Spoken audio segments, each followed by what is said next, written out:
Overtown was established as the central African-American neighborhood in segregated Miami during the Jim Crow era. The construction of the I-95 in the 1960s was a major contributing factor in the decline of Overtown. The highway divided the community into four quadrants that complicated efforts by community developers to unify it. Due to the destruction of homes and businesses, from 1960 to 1970 the population decreased by 50%, which has resulted in the rapid expansion of gentrification happening in Miami's historically black neighborhoods we see today. It's rough, and it's bad, and it's looked terrible. The people in this area here not aware of what's happened to them and what's going to be happening to them. Games been played all over their heads, under the tables and over the tables. These people are going to move out of this area in a short period of time and have no place to go. Understand? I wonder why these people have not been notified to come to meetings and stuff and letting them know what's going to happen to them and the welfare of them. Has the county told you of their plans? Not really, not recently, no. Quite a while ago they did. They told us about 3 years ago that they were going to tear all the businesses down, across the street and around here. Then we would be left here, right here for a few years. All right, but we are here, but we don't have anyone to patronize our business. It's a feeling of frustration at this point because they really don't know what will be happening in their future. All they know is that they are being moved out with no place to go because there isn't ample housing in this area at the present time.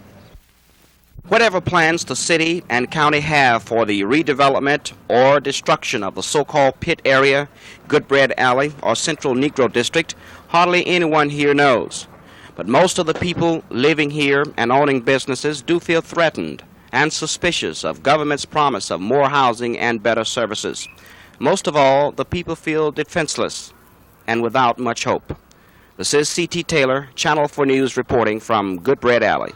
In the 1960s, the government used eminent domain to seize buildings across the heart of Miami's black community in Overtown in order to build the highway. Authorities compensated building owners with amounts well below market rate and offered renters, the vast majority of the community, nothing at all. The highway drastically widened Miami's existing color line, separating white downtown from black Overtown.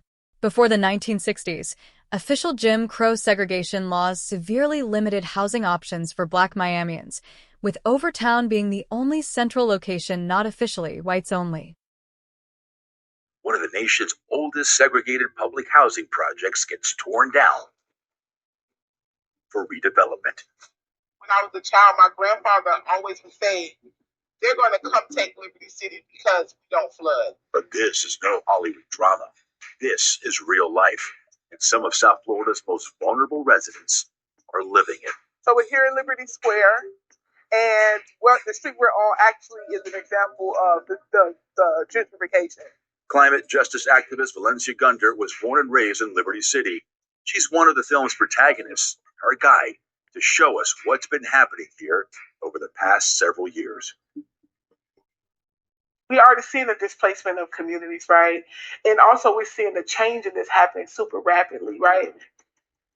Yeah, so it's the impact of climate change. Scientists are forecasting South Florida could experience 6 feet of sea level rise by the year 2100. That has developers looking towards the future, eyeing higher ground. We have the science to prove that it doesn't make sense to build on Miami Beach, right? So people are starting to come into the inland to build. In fact, according to a recent study, more than half of Miami-Dade's 2.6 million residents will experience climate gentrification. Rising oceans will push many coastal residents inland, increasing housing costs and potentially displacing up to 56% of households in the county.